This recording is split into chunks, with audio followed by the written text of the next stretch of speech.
오늘은 구원론 중에서 7번째 양자됨의 교리, 지난번에는 칭의에 대해서 살펴봤는데 오늘은 양자됨이에요. 양자됨은 다른 말로 이제 입양, 사실을 양자됨이라는 표현은 교회에서만 쓰는 표현이에요. 양자라는 말은 세상에서 쓰지만 양자됨이라는 표현 잘 안 쓰죠. 입양인데 이제 성경의 용어가 되었어요. 양자됨이라는 표현을 씁니다. 양자됨의 의미는 아들의 지위예요. 지위. 그러니까 우리가 이제 양자가 됐다는 얘기는 지위를 갖게 되었다는 것이거든요. 우리가 이제 몇 가지 구원과 연관된 용어들 중에서 거듭남이라는 용어는 영적 출생이잖아요. 그러니까 변화된 본성 자체. 물론 옛 본성 자체가 사라지지 않지만 새로운 본성이 생긴 거잖아요. 그래서 이제 거듭남은 변화된 본성에 대한 이야기고, 칭의라는 것은 변화된 상태인 거예요. 원래 죄인이었는데 의인이 된 거잖아요. 성화, 다음 시간에 보겠지만 성화, 거룩해 됨. 성화라는 것은 변화된 성도의 특징을 말합니다. 변화된 캐릭터, 변화된 성도는 이러한 모습을 띠고 있다라는 걸 보여주는 것이거든요. 변화된 성도의 삶이죠. 양자됨은 변화된 성도의 지위 혹은 신분, 뭐 지위나 신분이나 뭐 같이 어떻게 설명해도 관계없어요. 종에서 아들로. 저는 아들이 아니었어요. 네, 아들이 된 겁니다. 그래서 이제 아들의 신분 혹은 지위를 부여했다고 말하는 것인데, 이 성경 시대의 입양, 양자됨, 영어로 어덥션 그렇게 되는데, 이 말의 성경 시대의 용례는 두 가지라고 그래요. 일단 가장 기본적인 용례는 타인을 아들로 입양하는 거. 이건 오늘날도 쓰이는 표현이죠. 타인을 아들로 입양하는 거는 당연히 입양이에요. 그리고 원래 태어난 아들에게도 어릴 때는 아들은 아들이 돼 아들의 권리를 제대로 취할 수는 없거든요. 갈라디아서에서도 아들이지만 어릴 때는 종과 다를 바 없다고 말하고 있고, 이제 그 가정교사의 밑에 있다 그러잖아요. 이제 로마 시대를 배경으로 했을 때 로마 시대의 가정교사는 어떤 훌륭한 그 철학자를 하는 경우도 있지만 그것이 아니라 노예 중에서 글 쓸 줄 알고 읽을 줄 아는 이런 사람을, 그러니까 자기 종 중에서 가르치게 한단 말이에요. 그러니까 아들 상속자한테 종 밑에 있어요. 그러니까 이런 것이죠. 그러니까 아직 아들이지만 제대로 지위를 받지 못한 거예요. 그런데 성인 아들이 되면서 이 아들에게 상속자의 지위를 주는 것, 이 두 경우를 모두 어덥션, 양자됨이라는 표현을 써요. 이제 오늘날 양자됨, 입양이라는 말은 첫 번째 용례만 쓰지만 이 시대는 두 용례가 다 썼다 그래요. 둘에 다 적용해 보면 이렇습니다. 타인을 아들로 입양하는 것, 우리가 타인이었잖아요. 우리는 타인이었거든요. 하나님의 언약에서 벗어난 사람들입니다. 에베소서에 보게 되면 우리는 하나님도 없이 세상에서 하나님의 가족이 아니었죠. 그래도 유대인들은 어쨌든 하나님의 가족이었잖아요. 아브라함 이래로 선택받은 민족으로서 언약의 백성이었단 말이에요. 하지만 우리는 전혀 그렇지 않았단 말이죠. 근데 우리가 입양되었어요. 아바 아버지라 부른다. 우리가 아바 아버지라는 표현 우리 종종 보잖아요. 아바 아버지란 말은 아버지에 대한 친근한 표현이라고 보통 이해를 하죠. 맞아요. 친근한 표현입니다. 그래서 이제 우리말로 비유할 때 아빠라는 식으로 이제 설명을 많이들 하죠.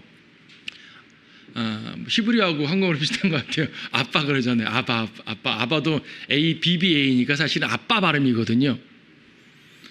그렇다고 정말 아이들이 부르는 의미는 아니고요. 친근한 표현이라고는 하지만 꼭 아이들만 부르진 않아요. 예수님께서 겟세마네에서 기도하실 때 아바 아버지요 그랬거든요. 고통의 자리에서 아빠라 부르는 건 아니었을 것 같아요. 하지만은 그만큼 친근한 아버지 아들의 관계, 그런 관계에서 불렀던 건 맞죠. 로마서에서 우리에게 아바 아버지라 부를 수 있는 권한을 주셨다라고 말하죠. 타인이 아버지라 부를 수 없어요. 로마서 8장 15절에서 너희는 다시 두려워하는 종의 영을 받지 아니하였고 양자되는 영을 받았으므로 그에 따라 우리가 아바 아버지라 부르짖느니라. 타인도 아버지라 부르는 경우가 간혹 있습니다. 존경스러울 때 아버지라 부르죠. 오늘날도 친아버지는 아니지만 정말 존경스러운 분한테 아버지라고 내가 부르고 싶습니다 이렇게 말하잖아요. 그런 경우 있죠. 스승을 아버지처럼 여기기도 하고요.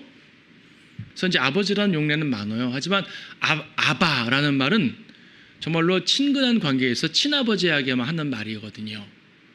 그래서 우리에게 아바 아버지라 부르게 된다는 얘기는 어떤 존경하는 아버지 개념이 아니라 내 친아버지가 됐다는 얘기예요.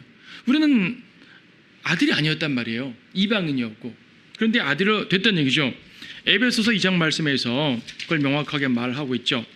에베소서 2장에 보게 되면 2장 3절에서 그들 가운데서 우리 모두가 이방인이죠. 2절에는 우리 육신의 정욕들 가운데 행하였으며 육신과 마음의 욕망들을 이루어 다른 자녀들과 마찬가지로 본래 진노의 자녀였느니라. 우리는 원래 진노의 자녀였어요. 12절에서 그때의 너희는 그리스도로부터 분리되어 있었고, 우리는 그리스도에게 분리되어 있었던 사람들입니다. 이스라엘 나라에 속하지 않는 타국인이요, 타국인. 타국인이 어떻게 하나님을 아바라고 부릅니까? 약속의 언약들로부터는 생소한 사람이었고 소망도 없고 세상에서 하나님도 없었느니라. 우린 그랬어요. 그런데 13절, 그러나 한때 멀리 있었던 너희가 이제 그리스도 예수 안에서 그리스도의 피로 가까워졌느니라. 하나님의 가족에 대해서 가까워졌다는 말인 거예요. 그래서 이제 우리가 타인을 아들로 입양한다는 개념은 우리 이방인 성도에게 좀 더 명확하게 설명될 수가 있겠죠. 근데 오늘날 우리가 이제 세상에서 입양하는 경우는 뭐 고아원에서 입양한다든지 주로 어린아이를 입양하잖아요, 일반적으로. 근데 로마 시대에는 어린아이를 입양하는 것이 아니라 성인을 입양했어요. 성인을 입양해가지고 하는 게 뭐냐면은, 왜 옛날 영화 배너라는 영화에 보게 되면은 이제 그 배너가 성인이잖아요. 근데 어느 장군을 이렇게 원로원 장군을 구해줘가지고 아들이 됩니다. 아들의 반지를 끼는 장면이 나오는데 제가 제대로 기억하는데 모르겠어, 오래전에 봐가지고. 이제 성인인데 아들로 입양됐단 말이에요. 그러니까 왜 아들로 입양하니? 왜 성인인데 왜 굳이 아들로 입양하는 것인가? 상속을 주기 위해서 상속자를 만드는 거예요. 원래 아들들이 있는데 아들이 못 낳아서 새로운 입양자가 필요했는지, 원래 아들이 없어서 필요했는지 모르겠지만 어쨌든 필요합니다. 우리나라도 그러잖아요. 예전에 그 자식이 없을 때 주로 친척들 가운데 한 명을 입양하기도 하는 것은 나중에 나 죽으면 제사 잘해주라고. 이게 일종의 이제 상속의 개념이잖아요. 일종의 유업의 개념이고, 뭐 제사만이겠어요. 모든 면에서 가업을 잇게 하기 위한 거죠. 그래서 입양이라는 개념이 그거예요. 가업을 잇게 하고 상속을 주는 개념이 입양의 개념이에요. 그래서 성인 아들로 입양하는 거죠. 아기를 입양하게 되면 의미가 없는 게, 얘는 아직 상속자로 말할 수가 없다는 얘기죠. 성인이 되어야지. 그래서 성경에서 하나님의 아들이라고 말할 때, 아들들이라고 말할 때는 상속자라는 개념이 들어가요. 그러니까 요한복음에서 하나님의 자녀들이라고 써도 관계없지만 하나님의 아들들이라고 강조한 것 중에 하나도 우리를 상속자 개념이 들어가기 때문입니다. 태어난 아들의 경우도, 원래 그 가정에서 태어난 아들의 경우도 아까 말한 것처럼 아직 어린아이였을 때는 종과 같기 때문에, 갈라디아 4장 1절에서 종과 같기 때문에 어느 정도 큰 상태에서 상속자로 인정하는 합법적 의식을 치른다 그래요. 성인식 같은 거라고 비유해도 큰 문제가 없을 것 같은데 당시에 로마 시대에 그렇게 쓰였다는 얘기죠. 그래서 이 두 가지 경우를 모두 입양이라는 표현을 쓰는데, 이 두 가지 경우에 모두 공통점이 있으니 상속자의 개념이에요. 유업을 받을 수 있는 존재, 상속자의 개념. 내 태어난 아들이든지 입양해 온 아들이든지 상속자 개념을 주는 거죠. 아들이란 아들의 지위, 우리가 아까 입양은 아들의 지위를 강조한다 그랬는데, 아들의 지위란 것은 다른 것이 아니라 상속자의 특권을 누리는 걸 말하는 거예요. 여러분은 상속자입니다. 상속자란 말은 무슨 말입니까? 주인의 것이, 아버지 것이 내 것이 되는 걸 상속이라 말하는 거잖아요. 오늘날 개념하고 약간 그 세상의 개념과 좀 다른 것은, 세상에서는 아버지가 죽어야지 상속받죠. 그렇죠? 근데 우리 하나님은 죽지 않으시잖아요. 예수님은 영원하신 분인데, 그 우리가 상속자란 말은 무엇입니까? 그래서 예수님께서 공동상속자라고 그러는 거죠. 예수님과 함께 누리는 거예요. 그러니까 일반적으로 상속이란 말은 부모가 죽은 다음에 받는 개념인데 우리는 여기 성경에서 죽은다는 개념은 없어요. 왜냐하면 하나님 영원하시고 죽지 않으시니까, 예수님도 부활하신 상태에서 영원하시니까, 죽는다는 개념만 쏙 빼고 보면 뭐냐면 그 아버지께 내게 되는 거잖아요. 이걸 상속이라 말하는 거예요. 우리가 예수님과 공동 상속자가 된다는 것은, 천년왕국은요 예수님이 유업으로 받는 땅이에요. 주님이 유업으로 받는 세계예요. 모든 땅이 주님께 속한 거예요. 그 주님 겁니다. 그런데 우리가 주님 안에서 공동 상속자가 돼가지고 주님의 것을 내 것으로 향유하게 돼요. 우리는 천년왕국에 주님과 함께 통치하게 되잖아요. 주님의 것은 우리 거예요. 그렇게 주님은 우리를 이렇게 만들어 주시고 그러한 지위를 허락해 주신 거죠. 제가 자주 강조하지만 우리가 예수님과 같은 이름을 공유한다는 것 자체가 얼마나 놀랍습니까? 예수님은 하나님의 아들, 우리는 하나님의 아들들. 예수님은 그리스도, 우리는 그리스도인. 이 자체가 얼마나 위대한지 몰라요. 우리가 오전에 약간 다른 개념이지만 베드로에게 페트로스라고 게바라고 말한 것도, 예수님은 반석, 베드로는 좀 작은 반석. 예수님과 같은 우리 제자들, 아들들, 주님에 속한 사람들은 주님과 같은 이름과 주님의 같은 것을 공유하는 사람들이에요. 주님의 것을 뺏는다는 말이 아니죠. 여전히 예수님의 것인데 주님이 우리를 그분과 같은 것을 누리도록 만들어 주신 거죠. 우리가 부활 때에는 모든 걸 주님과 함께 누리겠지만 지금은 아직은 아니죠. 지금은 뭐예요? 그 이름만 누리는 거야. 그 자격만 누리는 거예요. 그 지위만 갖게 되는 거예요. 근데 지위를 받았다는 얘기는 앞으로 실제로 누릴 수 있다는 얘기잖아요. 자, 그게 이제 뒤에 계속 나옵니다. 양자됨의 조건.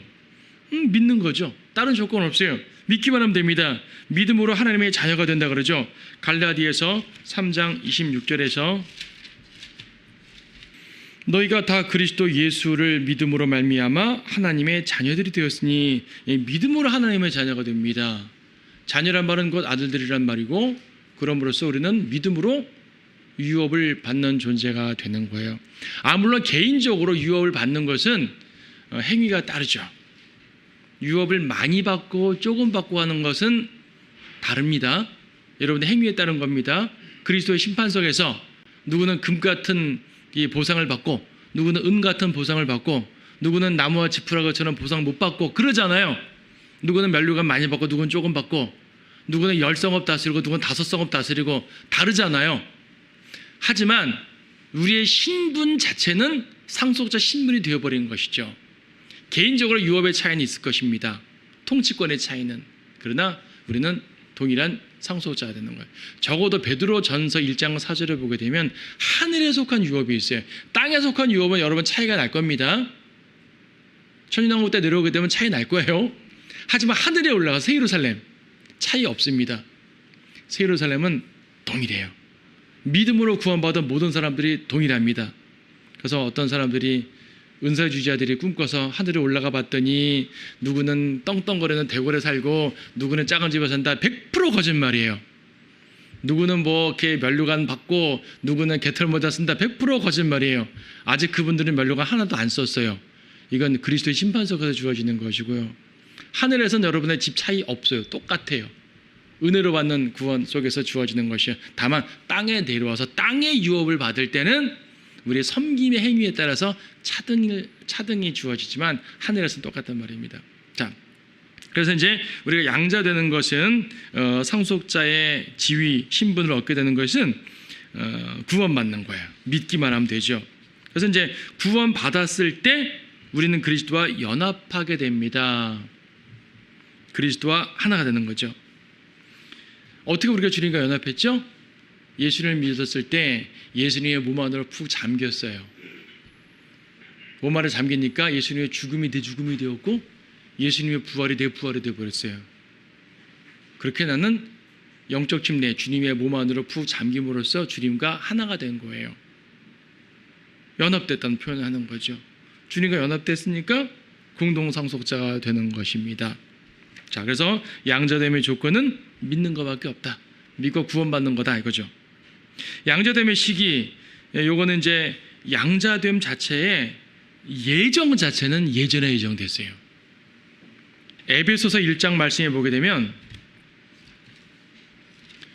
칼빈주의자들이 많이 오해하는 구절이 있긴 한데 4절 5절에서 하나님께서 세상의 기초를 놓으시기 이전에 우리로 사랑 안에서 그분 앞에 거룩하고 흠없게 하시려고 그리스도 안에서 우리를 택하시어 이제 칼빈주의자들은 창세전에 택했다는 말만 보니까 우리 각자를 창세전에 택했다고 생각하지만 그리스도 안에서 택하는 거잖아요. 우리는 구원받기 전에는 그리스도 밖에 있었단 말이에요. 아까 에베소서 2장에 본 것처럼 그리스도 안으로 들어와야지 창세전에 선택한 그 선택의 범주 속으로 들어오게 되는 거예요. 우리 각자는 구원받을 때 이 선택 안으로 들어가는 거죠. 근데 택하시어 하나님의 기쁘신 뜻에 따라 예수 그리스도를 통하여 우리를 자신의 자녀로 입양할 것을 예정하셨으니 무엇인가를 예정했는데 입양할 것을 예정했대요. 그러니까 구원받은 그러니까 누군가를 구원할지 지옥 갈지로 예정한 것이 아니라 구원받은 성도를 입양할 걸 예정한 거예요. 이게 무슨 말인가? 입양에 대한 다른 개념을 보게 되면 로마서 8장 29절입니다.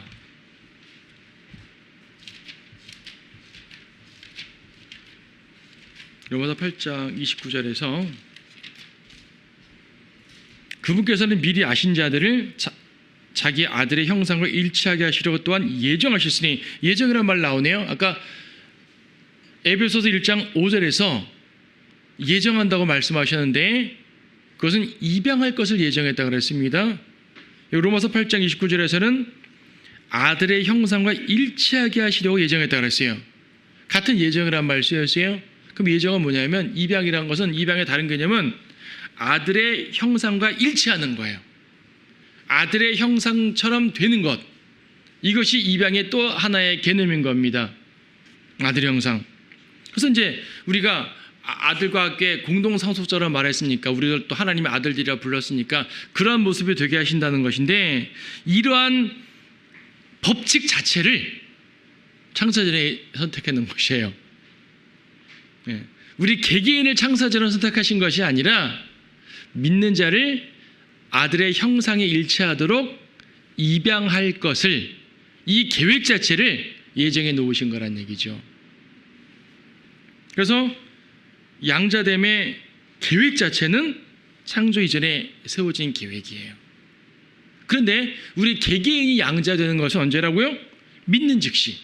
요한복음 1장 12절에서 영접하는 자는 하나님의 아들들이 된다. 즉 그분의 이름은 믿는 자들이라 라고 말씀했습니다. 믿는 자들이 하나님의 아들로 입양되는 거예요. 하나님의 계획은 아주 예전에 세워졌지만 우리 각각이 입양되는 것은 구원받을 때죠. 뭐 어려울 거 없잖아요. 우리 구원 자체를 말할 때 똑같은 논리예요. 하나님의 계획 자체는 그리스도 안에서 구원하신다는 하나님의 계획 자체는 창조 이전에 세워졌지만 우리 각자가 구원받아서 그리스도 안으로 들어오는 것은 믿을 때 이루어지는 거란 말이죠. 우리 죄 용서. 예수님의 온 세상의 죄 용서의 개념 자체는 십자가 때 이루어졌지만 우리 개개인이 죄 용서 받는 것은 믿을 때 받는 거란 말입니다. 항상 하나님의 계획이 먼저 있어요. 하나님께서 이 틀을 만들어 놓는 건 먼저 하는 거예요. 하지만 우리 각자가 그 안으로 들어가는 것은 개개인이 믿고 회개하고 죄 용서 받고 믿을 때 이때 다 이루어지는 것이죠. 근데 아직 우리는 지위만 얻은 것이지 아직 양자됨이 완성된 건 아니에요. 왜냐하면 양자됨은 상속자라 그랬고 양자됨의 또 다른 또 하나의 개념은 아들의 형상과 일치되는 거라고 말했는데 아직 우리는 아들의 형상을 완전히 일치되진 않았잖아요. 부분적으로는 일치됐어요. 왜? 우리가 구원받을 때 죽었던 영이 살아났잖아요. 죽었던 영이 살아났으니까 세상 사람은 하나님의 형상이 회복되지 않았지만 우리는 하나님의 형상이 영적으로는 회복됐어요. 하지만 우리는 부활이 되기 전까지는 우리의 몸까지 회복되진 않잖아요. 몸까지 회복되는 건 부활 때예요. 그래서 양자됨의 시기를 몸의 구속때라고도 말하는 거죠. 로마서 8장 23절 보게 되면 그들뿐만 아니라 성령의 첫 열매들을 가진 우리까지도 속으로 신음하며 양자되는 것 곧 우리 몸의 구속을 기다리고 있느니라. 양자되는 것이 몸의 구속, 양자되는 것 곧 우리 몸의 구속이라 그러잖아요. 양자됨의 완성은 몸에 구속돼야지 완성되는 거예요. 양자되는 게 뭐라 그래서 상속자 되는 거라 그랬잖아요. 지금은 상속자의 신분이 된 것이고 실제 상속을 받으려면 부활 때에 받는 거잖아요. 부활 때에 주님의 형상과 일치하게 되는 것이고 주님의 형상과 일치하게 되는 것은 내면적 형상뿐 아니라 외면적 형상까지도 일치하게 되는 거예요. 몸의 구속, 몸의 썩을 몸이 썩지 않을 몸으로 바뀌게 되고 이 죽을 몸이 죽지 아니할 몸으로 바뀌게 되고 땅에 속한 몸이 하늘의 몸으로 바뀌게 되는 고린도전서 15장에 있는 그 부활체, 그 영광스러운 몸으로 바뀌게 될 때 그때 양자됨에 대한 모든 것이 완성됩니다. 지금은 신분과 지위만 누리는 것이고 그때 모든 것을 실제로 받게 되는 거죠. 지금 이미 여러분 상속자입니다. 여러분은 찬송 부르잖아요. 주는 만왕의 왕 나는 그의 자녀. 이 찬송 그대로 여러분들은 이 세상 누가 뭐라 그래도 나는 하나님의 상속자라고 이 지위를 마음껏 얘기하고 주장할 수 있어요. 마귀가 아무리 나를 괴롭히고 방해해도 마귀 앞에서도 주장할 수 있어요. 나는 상속자야. 하지만 아직 못 받았단 말이에요. 약속만 받고 상속 증서만 받았지 아직 받지 못한 거예요. 그건 언제 받는다? 부활 때에 받는다. 재림 때에 받는다. 그래서 요한일서 3장 2절에서 우리가 그분과 같이 된다고 말하지 않습니까? 요한일서 5장 3장 2절에서 사랑하는 자들아 이제는 우리가 하나님의 아들들이라. 우리가 어떻게 될 것인지는 아직 나타나지 아니하였으나 그가 나타나시면 우리가 그와 같이 되리라는 것을 아노니 이는 우리가 그분 그대로 그분을 볼 것이기 때문이라. 그가 나타나시면 우리가 그와 같이 된다. 예수님처럼 된다는 것을 보여줍니다. 몸의 구속입니다. 주님은 상속자, 우리도 공동 상속자. 자, 양자됨의 표식. 우리는 구원받고 양자가 되었으니까 양자된 삶을 살아야죠. 양자됨의 표식은 기본적으로 성령으로 인도함을 받습니다. 성령으로 인도함 받는 자들이 하나님의 아들들이라고 말하잖아요. 로마서 8장 14절에서 로마서 8장이 오늘 되게 많이 나오네요. 로마서 8장 14절에서 무릇 하나님의 영으로 인도함을 받는 이들은 곧 하나님의 아들들이라. 하나님의 아들들이라면 하나님의 영으로 인도함 받아야 돼요. 성령님의 인도함을 받아야 돼요. 근데 성령님의 인도함은 어떤 직통계시로 받는 게 아니에요. 그렇게 오해하면 큰일 나죠. 성령님의 인도하심은 반드시 말씀으로 받게 됩니다. 요한복음 16장 13절에서 성령님은 진리의 영이시기 때문에 말씀 가운데서 우리를 인도하신다 그러죠. 요한복음 16장 13절에서 그러나 진리의 영이신 그분이 오시면 너희를 모든 진리로 인도하시리라. 성령께서 인도하시는데 진리를 인도하시는 거예요. 그러므로 여러분들이 주님께 입양되었다면 하나님의 양자가 되었다면 진리의 말씀을 통해서 성령으로 인도함을 받아야 됩니다. 물론 이것은 자동적으로 그렇게 된다는 얘기가 아니라 이러한 자격이 주어졌다는 것이에요. 우리는 성령님의 인도함 받을 자격이 주어졌어요. 그러나 구원받았다는 이유만으로 자동적으로 인도함 받진 않아요. 여러분이 하나님 말씀을 거절하고 살면 성령님은 말씀으로 인도하시는데 우리 인도할 수가 없죠. 그렇죠? 로마서 8장에서 성령과 반대되는 것은 육신이라 그랬습니다. 우리가 육신이 너무나 강하게 되면 성령의 인도 못 받는 거예요. 우리는 성령의 인도함 받을 수 있는 자격이 주어졌지만 내 육신이 거절하게 되면 안 되는 거예요. 그래서 이제 양자됨의 표식이라는 것은 이렇게 사는 사람들은 정말로 자신의 양자됨을 드러내고 사는 사람들이 되는 거겠죠. 성령의 인도를 받지 않으면 율법 아래 있게 됩니다. 갈라디아서 5장에 보게 되면 우리는 구약 유대인은 아니지만은 율법적인 삶을 살잖아요. 성령의 인도함 받지 않고 선하게 살아보세요. 율법적 삶을 삽니다. 어쨌든 좀 선하고 착한 삶은 살아야 될 거 아니겠어요? 세상에서 죄 짓고 나쁜 삶을 살면 안 되잖아요. 그런데 성령의 인도함 가운데 선하게 살려면 성령께서 나를 주관하시니까 자연스럽게 되는 거예요. 성령의 열매를 맺으니까. 하지만 성령의 인도함 받지 않은 상태에서 선하게 살려고 해보세요. 쉬워요? 어려워요? 어렵죠. 세상은 우리를 죄로 이끄는데 그걸 억지로 이겨가면서 선하게 살아보세요. 어렵죠. 성령의 인도함 받아야 됩니다. 육신적으로는 선한 삶이 되게 어려운 거예요. 그래서 율법적인 삶을 사는 거죠. 하지만 주님 우리에게 종이 아니라 아들의 자유를 누리게 하셨습니다. 여러분은 종이 아니라 아들이에요. 입양됐기 때문에. 오해하지 마세요. 그럼 우리는 종은 더 이상 아닌가? 이게 이제 개념적인 차이인데, 우리는 종이기도 하고 아들이기도 해요. 아들이라는 것은 신분의 개념으로 말하면 종이 아니고 아들이에요. 하지만 사역의 개념으로 말하면 여전히 우리는 종이에요. 그러니까 종이라는 게 노예라는 개념의 종 말고 일꾼이라는 개념의 종을 말하는 거죠. 우리는 상속자, 지위, 신분 말할 때는 종 아닙니다. 여러분의 신분을 누가 종이라고 말하게 되면 그건 틀린 교리예요. 우리는 아들이에요. 자녀예요. 하지만 그렇다고 우리는 하나님의 종은 전혀 아니다.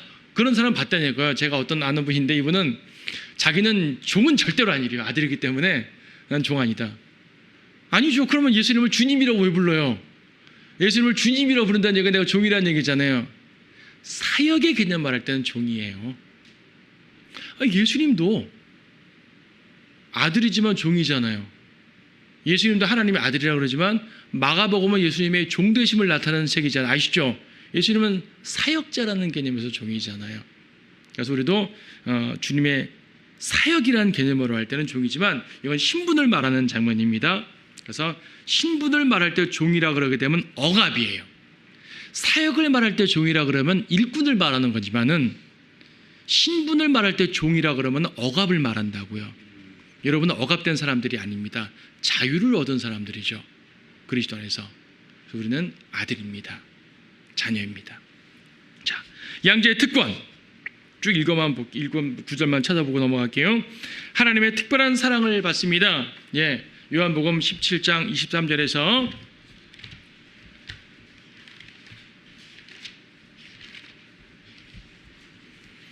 내가 그들 안에 또 아버지께서 내 안에 계시면 그들을 하나로 온전하게 하셔서 아버지께서 나를 보내신 것과 나를 사랑하신 것처럼 그들을 사랑하신 것을 세상으로 알게 하려 하심이니이다. 주님께서는 그분의 사람들을 사랑하셨어요. 세상 전체를 사랑하셨지만 특히 자녀들을 더 사랑하신 거예요.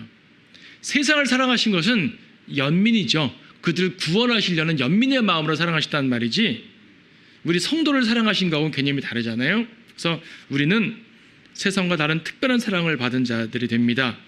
아버지의 보호를 받습니다. 누가복음 12장 27절 33절에 보게 되면은 아들들은요 하나님의 특별한 보호를 받는 거 안 찾아봐도 돼요. 하나님의 아들들로 불립니다. 아까 다른 구절에 드린 내용이죠. 하나님을 아바 아버지라 부릅니다. 이것도 서두에서 설명드린 내용이죠. 아바 아버지, 친아버지에게만 부를 수 있는 말이에요. 아들이 되지 않으면 절대 부를 수 없는 말입니다. 그리스도의 형상을 담게 된다. 로마서 8장 29절에서 아까 읽은 구절이네요. 그분께서는 미리 하신 자들을 자기 아들의 형상과 일치하게 하시려고 또한 예정하셨으니, 이미 우리는 영이 거듭남으로써 하나님의 형상을 회복했지만 아직은 영적으로 회복된 것이고 육체까지 회복되려면 재림 때까지 기다려야 된다. 하지만 어쨌든 형상을 담게 됩니다. 하나님의 가족을 사랑합니다. 요한일서 3장 14절에서 우리가 사망으로부터 생명으로 옮겨간 것을 아노니 이는 우리가 형제들을 사랑하기 때문이라. 자기 형제를 사랑하지 않는 자 사망을 거하느니라. 형제를 사랑한대요. 형제가 누구예요? 하나님의 가족이잖아요. 가족. 우리는 영적으로 가족 애가 있는 사람들이에요. 우리가 형제가 아니면 아들이 되지 않았으면 형제가 아니니까.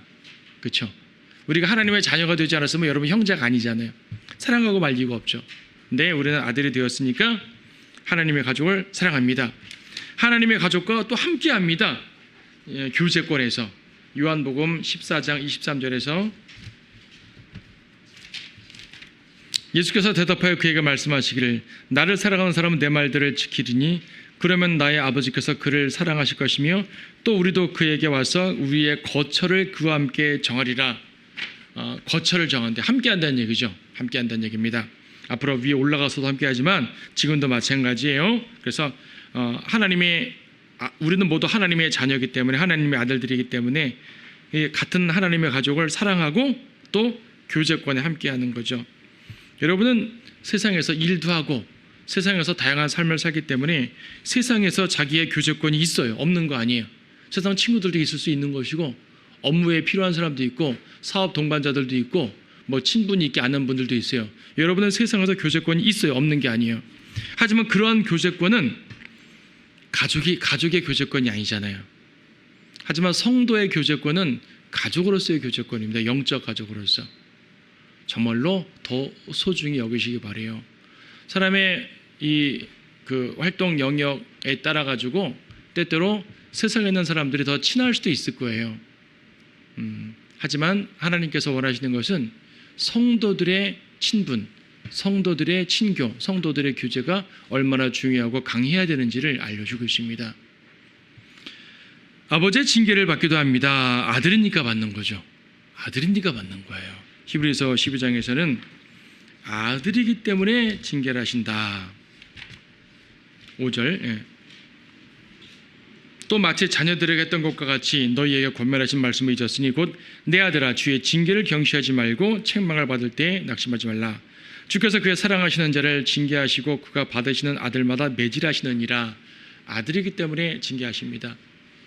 아들이 아닌 타인, 죄인에 대해서는 징계라기보다는 심판이에요. 그 심판은 형벌이죠. 하지만 아들에게 내리는 심판은 징계입니다. 형벌로서의 심판이 아니라 징계로서의 심판이에요.